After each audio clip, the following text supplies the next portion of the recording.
Dear we're here today with Makiko Takita. She's a reporter with Sankei Shimbun. She spent nearly 3 decades at the newspaper, starting off covering Prime Minister Yoshiro Mori on the political press pack, later serving as Sankei's New Delhi bureau chief and covering the Comfort Women issue extensively as part of Sankei's History Wars coverage. In 2019, she became the editor-in-chief of Seiron, one of Japan's leading monthly magazines, and she held the post until 2024. She's also the co-author of a recent book on Japan's defense buildup.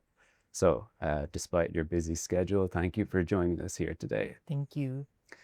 So, just to start things off, you've spent quite a significant part of your career, or several years of your career, covering the comfort women issue.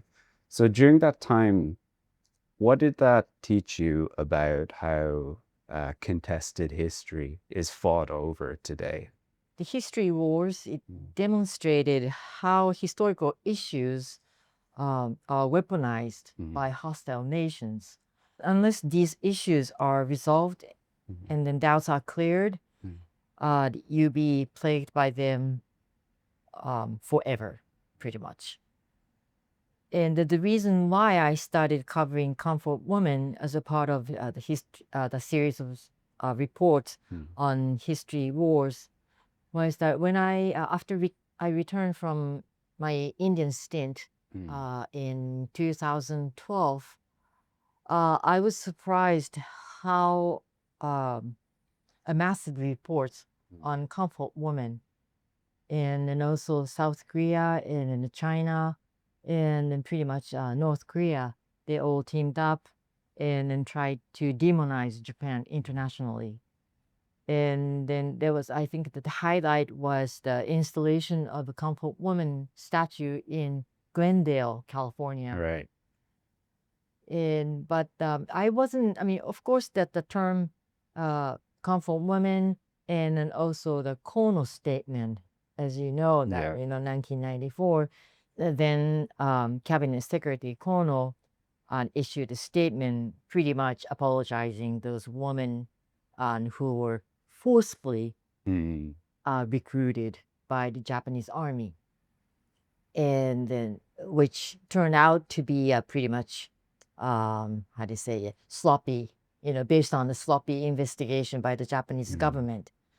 But anyway, so my colleague and then I weren't quite sure about what was all about.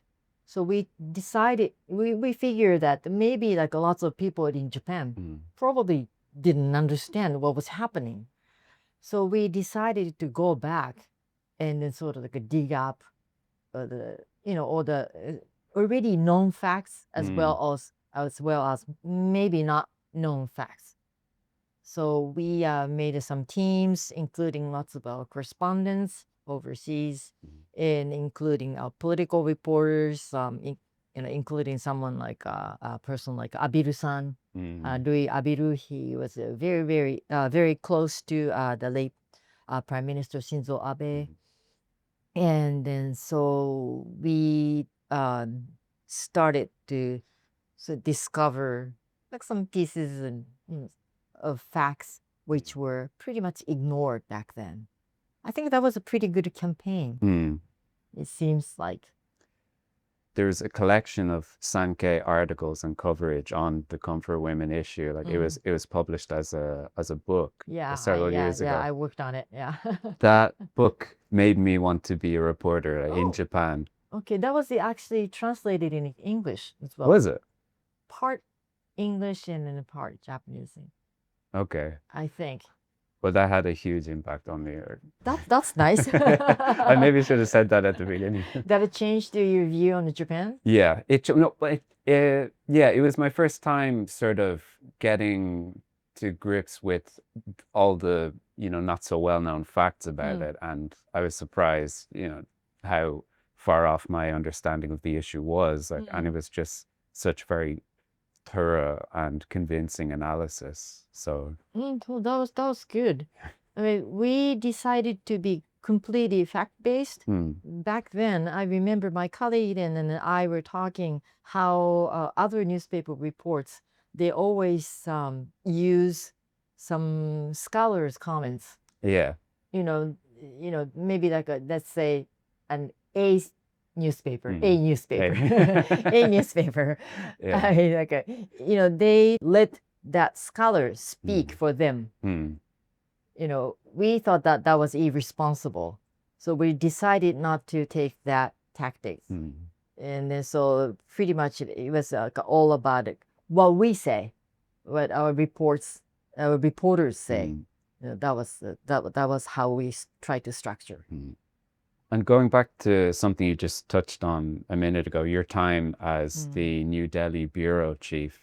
So during your time as the bureau chief, what surprised you most about how India sees Japan, or as Asia more broadly sees Japan, versus how Japan tends to see itself? When Indians, use their world map. Right. Of course, Indian continent was at the center Okay. of the map, right? I mean, of course, that's true. Even Mm. like if you're in the States, the entire American Okay. continent Yeah. is the center. Maybe your country as well. No. No? Oh, okay, okay. It's Well, that's not. kind of interesting story. I'd like to hear that. Mm. But anyway, when you see the Japan's international map, usually the center is pretty much a Pacific Ocean. Right.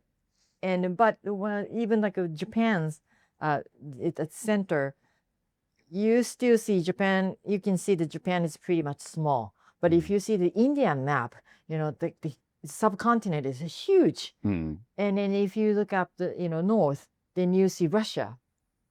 Then if you see the west, then you see Middle East. The U.S. is American continent is nowhere, Right. and neither Japan. Though I think that really helped to shape how I view the world. Mm. That was very helpful. And then also I was really surprised to see how energetic the people in India as well as Pakistan and Afghanistan Really? are.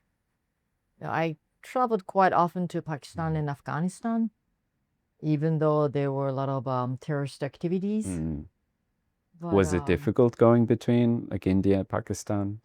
well, just the commute, the traveling. Oh, that was it? It was pretty kind of cumbersome Okay. because there's no direct flight from New Delhi to Islamabad. Okay. You have to go to either Karachi or Lahore, Mm. whereas you can travel to Kabul straight. Right. So that was really interesting. But also, I one time I went to Pakistan by land. Mm. That was quite an interesting experience as well. But anyway, this is everything I saw in the India and Pakistan, Afghanistan really changed my view on everything I see. So, a couple of years ago, in 2019, you became the editor-in-chief of Seiron, which is one of Japan's leading monthly opinion magazines. So in your position as editor-in-chief, how did you decide, okay, like this story deserves coverage versus stories, that you just pass on? That's really difficult. Sorry. It's pretty much my instinct. Mm. But also I try not to focus on topics that people usually talk about. I always, kind of I had this thought in my mind that wanted to sort of provoke people's thinking Right. or debate in a healthy way. Mm. So I try to show sort of pros and cons as much as possible. But of course, because of the nature of the Seiron, it was very difficult to bring, clearly sort of the communist, advocacy people, Yeah. but try to bring in those who are probably very much close to the socialists or communists, but they can accept a different points of view. But for sure, like I think the analysis in Seiron is a lot better than, some other conservative monthly magazines. I think in some other conservative monthly Japanese magazines, they tend to be sort of, already talking to readers who are convinced of, certain positions on certain topics. But I think in Seiron, there's like a more balanced view on most topics. And like I've been involved in different, research groups and study groups, and people who have more, even people who have more liberal tendencies, like, I know former Mainichi Shimbun reporters, and they would even admit that, Seiron is a good magazine. Oh, well, thank you. That's nice to hear. I can't talk about the current, Oh, okay. current Seiron because I'm no longer with them. But until when did I leave? 2024, I think. Until then, I think our team, not just me, our team did a good job trying to bring lots of different opinions and voices. And now you've left Seiron and you're now back working as a regular Sankei reporter. So what inspired that shift, and what are you focusing on now that you're back in the field? Well, since I don't belong to any section, I'm pretty much free to write whatever I want. And then luckily I have a column, and then I have an interview section, so I can bring up anything I want. But it's again just like when I was at the editor in chief of Seiron, I try to bring up some some issues that people are not aware of. Right. Recently, I wrote on a piece about how do you say it, Mongol yokuryu, Mongol. yokuryusha. So during the wartime, there were Japanese citizens and then the soldiers were captured by Soviet Unions, but as well as Mongolia. Okay. And then they were detained in like very severe under severe circumstances for some years. Right. So I brought up that issue. Usually people talk about those who were detained in Siberia, Yes, yeah, that's not generally the point necessarily of focus. in the Mongol. And then there was a former Yomiuri Shimbun reporter who has been investigating this issue for many years. And then so I interviewed him, and he recently published a book on it. So I wrote a piece about the entire issue. Okay. That's interesting. Yeah, I never really thought about those detained in Mongolia. Yeah, but if you go according to the book, and then also a lot of people talk about the capital of Mongol, Ulaanbaatar. I don't know how you pronounce it in English. I'm sorry, I don't know. Okay. But lots of government buildings, facilities were partly built by the Japanese people who were detained back then. I mean, you can see that you can see the same situations in Uzbekistan and in other nations. So something else you're clearly focused on is defense buildup. You recently co-authored a book with intelligence expert Michio Ezaki. Yeah. So what's the central argument of that book? And do you think Japan is moving at the pace of fundamental strengthening that you think it needs to? I hope we're moving toward that direction. But I think it's difficult because, as you know, that our national sentiment is still very strong against building up our defense capacity. But if you see what's China is doing, North Korea is doing, Russia is doing, we have to really stand up now. And then plus, I don't really say that, but you never know that the U.S. will be with us forever. Yeah. U.S. is it's a sovereign nation. They got their own choice and priorities. So we have to be the same. Yeah. So another thing I wanted to ask you is you've spent a lot of your career like, in a newsroom culture that's largely male. Like, has that in any way affected how you approach stories or how you mentor younger reporters coming up under you? The first half part, it has not affected me at all Okay. because I have an older brother, and then I grew up with lots of boys, Okay. and then so I don't really differentiate, men from women. Mm. So I don't really. I'm not I'm not the best person to advocate for women's rights. Okay. I think that if you are capable, then you should be promoted. Right. If you're not, you should not be. It doesn't matter whether you're a man or a woman. Mm. That's it. But the latter half part, um, I don't really have close connections with female colleagues. Okay.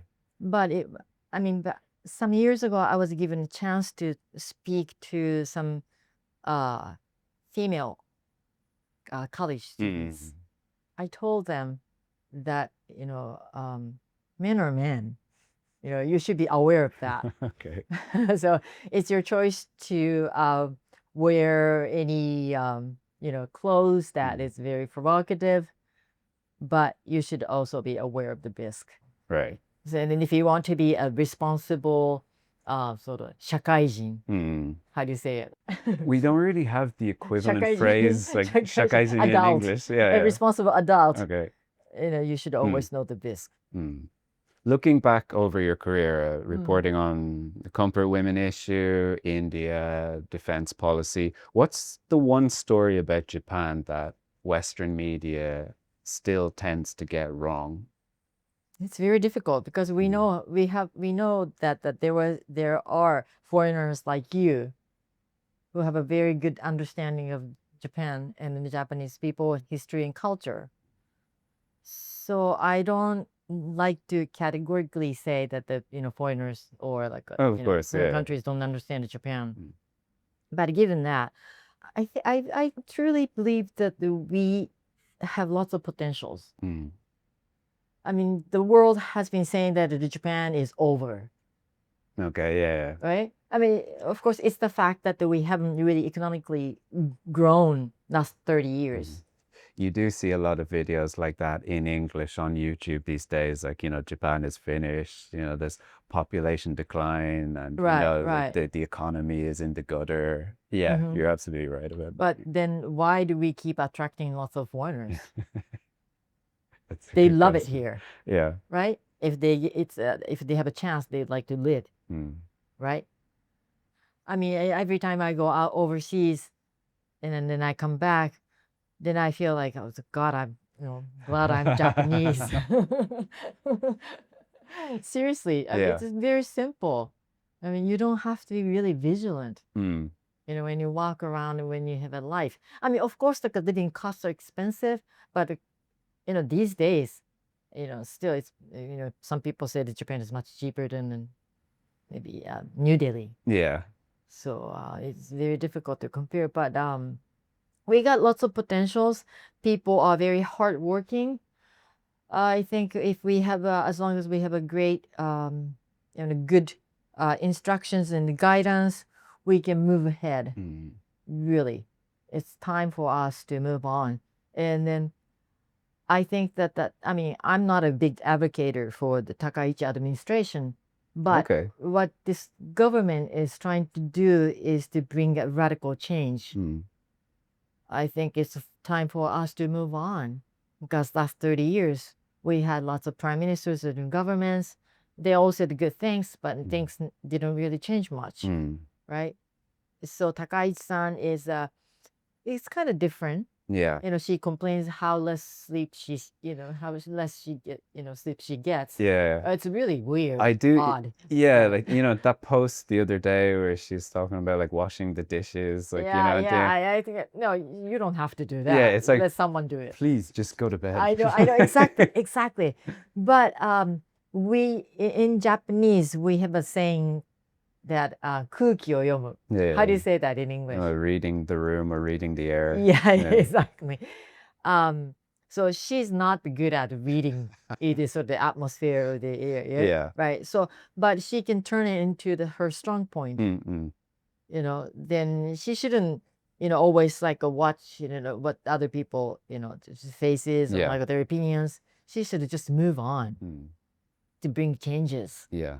I mean, it's time for us to think about how Japan should be next 50 years and 100 years. It's time for us to start developing, the environments or whatever for the future. Like a grand strategy, sort of. Exactly, definitely. As a Sankei reporter, you mentioned some of the, your current passion now for covering less covered stories. Is there anything in particular right now that an uncovered story or a story that's underreported in Japan that you want to cover next? No. No. No, whenever I face something, then it just kind of clicks in my mind. So then I don't really plan ahead of time. Right. So it's very difficult to say at this point. Intuition's important. Intuition, yeah. I don't know. That's the right thing to do, but no, whatever it is, like I've no doubt that it's going to be interesting. I hope so. That's why I think I want to cover the particular topic. But history, especially modern history, is always important. And then also, these days I try not to be side with extreme right and extreme right or extreme left. Try to keep the middle ground. That's how Japan's traditional way of thinking is. I think that comes across in your writing, like, and your analysis quite well. Yeah, I'm glad you sensed that. But if you do that, your messages are not really clear, not necessarily provocative. Oh, okay. Not like clickbait, basically. Oh, no. Clickbait is, no, it's not productive at all. As long as some people remember that that's what Takita-san wrote about, that's enough. And then also I like to help people out. With my story, if someone can be recognized by society, that's great. If their activity, their activities expand more, that's nice. That's how I want to be, my story to be utilized. I think that's what a journalism should be for. Couldn't agree more. All right. Well, thank you for taking time out of your busy schedule. Like, I know how crazy busy you are recently. No. I don't know if I answered your question. You did perfectly. All right. This has been 20 Minutes with Makiko Takita. Thanks for watching.